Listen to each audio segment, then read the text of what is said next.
నమస్తే, welcome to our channel. నేను సిరి. ఏపీలో అయితే మరొక ఎన్నిక రాబోతుంది. దీంతో బొత్స సత్యనారాయణ గారు అయితే కొన్ని కీలక వ్యాఖ్యలు చేశారు. సో అవి ఏంటి అనేది మనకి వివరించడానికి మనతో పాటు ఉన్నారు ప్రముఖ సీనియర్ జర్నలిస్ట్ దుర్గా కుమార్ గారు. నమస్కారం సార్. నమస్కారం శ్రీ, మన వీక్షకులు కూడా నమస్కారం. సార్, ఇప్పుడు చూస్తుంటే ఏపీలో మరొక ఎన్నిక రాబోతుంది. దీంతోనైతే బొత్స సత్యనారాయణ గారు కొన్ని వ్యాఖ్యలు చేశారు. ఏంటంటే మా నేతల్ని కూటమి ప్రభుత్వం కొనేస్తుంది అని చెప్పేసి అయితే కొన్ని వ్యాఖ్యలు చేశారు. సో దీన్ని అసలు మనం ఎలా చూడాలంటారు? ఇది ఆడలేక ఓటు మధ్యలో అనేది పూర్వం ఒక సామెత ఉందమ్మా. ఒక ఆర్టిస్టు డాన్సరు తను ఆడలేక పలానా మధ్యలో ఓటుగా ఉందని. ఇప్పుడు అతను ఆడేదానికి దానికి ఏముంది సంబంధం? ముందు అతను ఆట ఏదో అతను డాన్స్ చేస్తే సరిపోతుంది. అట్లాగే ఇప్పుడు ఆయన ఎన్నికలకు ముందే ఓటమిని ఒప్పుకున్నట్టుగా కూడా అనుకోవాలి ఇది. ఎందుకంటే వాళ్ళ నాయకత్వంలో ఉండే వ్యక్తుల్ని దాదాపు వాళ్ళకి 620 మంది దాకా ఓటర్స్ ఉన్నారు. 215 తెలుగుదేశం ఉన్నారనేది ఒక అంచనా.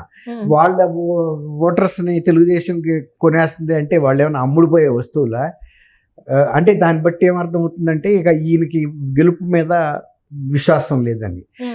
గతంలో మొన్న ఎన్నికల్లో జగన్మోహన్ రెడ్డి గారి పార్టీ వైఎస్ఆర్సీపీ ఓడిపోనంత వరకు, అంటే ఓటమి తర్వాత వైఎస్ఆర్సీపీ పార్టీ పునాదులు పూర్తిగా కదిలిపోయినాయి. ఎవరు కూడా పార్టీలో ఉండటానికి ఇష్టపడలేదు. మాజీ మంత్రులు కానీ మాజీ ఎమ్మెల్యేలు కానీ ఎవరి దోవాళ్ళు ఎత్తుక్కుంటున్నారు. కాకపోతే వీళ్ళని చేర్చుకోవడానికి ఇప్పుడున్న కూటమి ప్రభుత్వంలో ఉన్న 3 పార్టీలు ముందుకు దూకే పరిస్థితి లేదు. ఎందుకంటే వాళ్ళు ఒక అవగాహనకు వచ్చున్నారు. వైఎస్ఆర్సీపీలో ఎవరైతే అత్యుత్సాహం ప్రదర్శించారో నాయకులు, ప్రతిపక్ష నాయకుల మీద కార్యకర్తల మీద దాడులను ప్రోత్సహించారో, స్వయంగా చేశారో అటువంటి నాయకుల్ని దూరంగా పెట్టాలి. వీళ్ళు చేసిన అవినీతి అక్రమాల మూలాన్ని కూడా ప్రజల్లో వీళ్ళ మీద వ్యతిరేకత ఉంది. వాళ్ళని కనుక మనం చేర్చుకుంటే ఇప్పుడు ఆ పార్టీ అవినీతి పార్టీ అని దాష్టికాలు చేస్తుందని, ప్రజల మీద దౌర్జన్యాలు చేస్తుందని మనం చెప్పి మళ్ళీ అదే నాయకులు మన పార్టీలోకి తెచ్చుకుంటే మనం కూడా బదనాం అవుతాము, మన పేరు పోతుంది. అందువల్ల 3 పార్టీలు కూడా సంయమనం పాటించాలి. ఇప్పుడు మనకు వచ్చిన ప్రమాదం ఏమీ లేదు.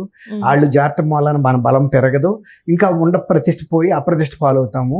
కాబట్టి చేర్చుకోవద్దు అనేది వాళ్ళు ఒక అవగాహనకు వచ్చున్నారు. ఇదే టైంలో ఈ పార్టీలో ఎమ్మెల్యేక ఈ పార్టీలో భవిష్యత్తు లేదు. జగన్మోహన్ రెడ్డి గారు కూడా పార్టీని పునరుద్ధరించేందుకు శ్రద్ధ పట్టట్లేదు. ఆయనకి ఏమాత్రం అవకాశం ఉండ బెంగళూరు యలహంక ప్యాలెస్కి వెళ్ళిపోతున్నాడు. అక్కడి నుంచి ఆయన రాజకీయ వ్యవహారాలు చూసుకుంటున్నాడు, వ్యాపార వ్యవహారాలు చూసుకుంటున్నాడు అని. ఇంకోటి ఏంటంటే ఆయన అవసరమైతే లండన్ కూడా షిఫ్ట్ అయిపోతాడనే ఒక ఇది కూడా బాగా ప్రచారంలోకి వచ్చింది. చేసుకుంటున్నాడు.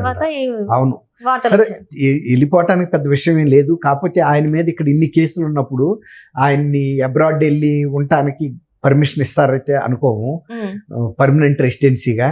ఒకవేళ అనధికారికంగా వెళ్ళిపోతే అది వేరే మాట. ఇప్పుడు నీరవ్ మోడీ తర్వాత విజయ్ మాల్యా వీళ్ళలాగా వెళ్ళిపోతే అది వేరే మాట.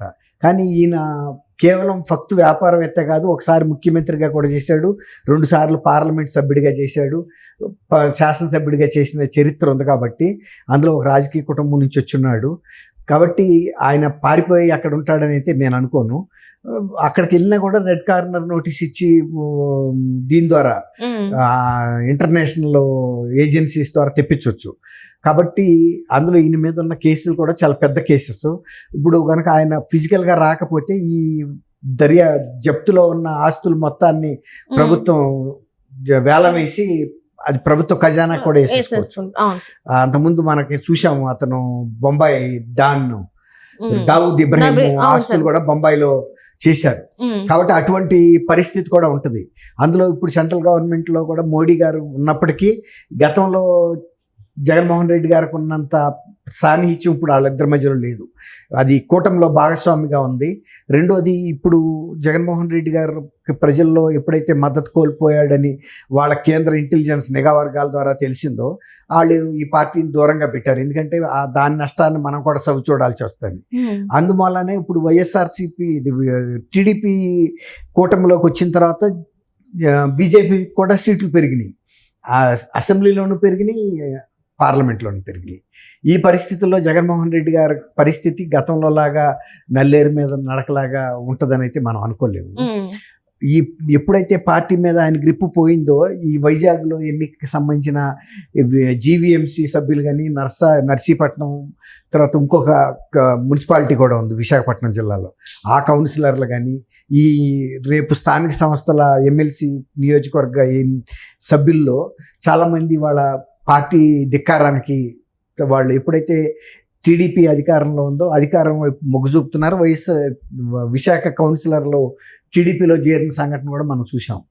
రెండోది ఏంటంటే బొత్స సత్యనారాయణ గారిని విజయనగరం నుంచి తీసుకొచ్చి ఇక్కడ వైజాగ్లో ఇవ్వటం కూడా చాలా మంది గతంలో కంటెస్ట్ చేసి ఓడిపోయిన ఎమ్మెల్యే అభ్యర్థులకి గుర్రుగా ఉన్నారు. ఆయనకి ఎందుకు ఇవ్వాలి, ఇక్కడ వాళ్ళకి ఇవ్వచ్చు కదా, మేము ఇక్కడ నుంచి పోటీ చేసి ఓడిపోయాము, మేమైతే కొంతవరకు మాకు గెలిచే అవకాశం ఉంటుంది స్థానికత అంశం మీద అని. రెండోది గతంలో ఈ అసెంబ్లీ నియోజకవర్గం నుంచి ఎమ్మెల్సీగా పోటీ చేసిన గురుమూర్తి ఆయన కూడా ఓడిపోయి వైజాగ్ అయింది. అప్పుడు ఎమ్మెల్యేలు ఎక్కువ మంది సభ్యులు ఉన్నా కూడా కొంతమంది క్రాస్ ఓటింగ్ చేయటం వలన గురుమూర్తి ఓడిపోయాడు. ఆయన నాకు ఇస్తే బాగుండనే అభిప్రాయం మీద ఉన్నాడు. ఇవన్నీ గమనించిన మీద ఇప్పుడు బొత్స సత్యనారాయణ గారు ఏమంటాడంటే, ముందే ఒక మాట చెప్పేస్తే రేపు ఓడిపోయినా కూడా అది నేను ముందే చెప్పాను, మా వాళ్ళందరినీ కొనేసాడని. కొనాల్సిన అవసరం లేదు, వాళ్ళు అంతటా వాళ్ళే ఇవాళ వీళ్ళు ఓడించడం ద్వారా మేమంతా మీ తరపున ఉన్నామని ప్రూవ్ చేసుకోవటం కోసమైనా వాళ్ళు తెలుగుదేశానికి ఫేవర్గా ఓటేసి వాళ్ళు ఆటోమేటిక్గా ఇక ఎప్పుడైతే గెలిచారో, తెలుగుదేశం గెలిచిందో వైఎస్ఆర్సీపీ సభ్యు లేకుండా గెలవలేదు కదా, దాంతో ఇక వీళ్ళందరూ మూకుమ్మడిగా చేరిపోయిన ఒక భావన, మేమంతా కూడా చంద్రబాబు అమ్మటనే ఉండామని ఒక మెసేజ్ ఒకటి జగన్మోహన్ రెడ్డికి ఇచ్చినట్టు అవుతుంది. చంద్రబాబు నాయుడు గారికి కూడా మీరు అధికారికంగా మమ్మల్ని చేర్చుకోకపోయినా మా మనసంతా మీతోనే ఉంది, మేము మీ పార్టీలోనే కొనసాగుతామని ఒక పరోక్ష సందేశం పంపినట్టు అవుతుంది. రెండోది ఒకే దెబ్బకు రెండు పిట్టలని బొత్స సత్యనారాయణ గారికి కూడా ఇంకొక మెసేజ్ ఏంటంటే, మొన్న మీ భార్యని ఓడించాము లోక్సభకి పోటీ చేసినందుకు, ఇప్పుడు మళ్ళీ నువ్వు కూడా వచ్చి ఇక్కడి నుంచి పోటీ చేస్తే నీకైనా ఇదే గుణపాఠం అనేది చెప్పకనే చెప్పినట్టు అవుతుంది అనేది వాళ్ళ వ్యూహంగా కనపడుతుంది. అంటే ఇప్పటి వరకు వాళ్ళకు ఉన్నది అంటే ఎమ్మెల్సీ బలం చాలా ఉంది, సో దాన్ని చూసుకొని ఎన్ని రోజులు ఆగారు. కానీ ఇప్పుడైతే మరి ఎన్నిక తర్వాత మరి సీన్ రివర్స్ అయ్యే అవకాశం ఉందంటారా? మరి అంటే ఎమ్మెల్సీ ఎలక్షన్స్ మీరు అన్నట్టు ఎమ్మెల్సీలు ఎక్కువ మంది వైఎస్ఆర్సీపీ వాళ్ళు ఉన్నారు, కానీ వైఎస్ఆర్సీపీ వాళ్ళు ఇచ్చిన విప్పు పెట్టుకుని వాళ్ళు అంటే ప్రజా వ్యతిరేకమైన ప్రజలు ఏదైతే కింద సభలో అంటే అసెంబ్లీలో పాస్ చేసిన బిల్లుల్ని అడ్డుకుందామని వాళ్ళు ముందు వ్యూహం పన్నారు.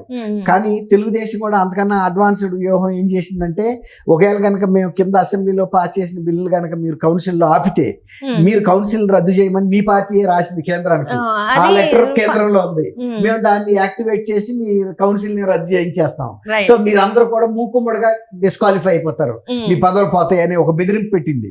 దాంతో వాళ్ళు మింగలేక కక్కలేక ఏం చేయలేక మొన్న బిల్లులు పాస్ చేశారు, అసెంబ్లీలో పాస్ అయిన ల్యాండ్ టైటిలింగ్ యాక్ట్ ఇవన్నీ కూడా. కాబట్టి వాళ్ళే ఇరకాటంలో పడ్డారు. ఇప్పుడు ఒకటి రెండు సార్ల నుంచి వచ్చే ఎమ్మెల్సీలు పెరిగినందువల్ల వచ్చే పెద్ద ప్రమాదం ఎవరికీ లేదు, వైఎస్ఆర్సీపీకి వచ్చే లాభం లేదు, వాళ్ళని అడ్డం పెట్టుకుని బిల్స్ ఆపలేదు.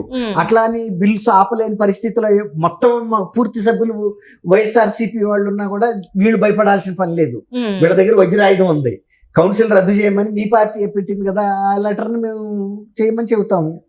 దానివల్ల ఆర్థికంగా కూడా బోల్డ్ ఖర్చు కలిసి వస్తుంది రాష్ట్ర ప్రభుత్వానికి.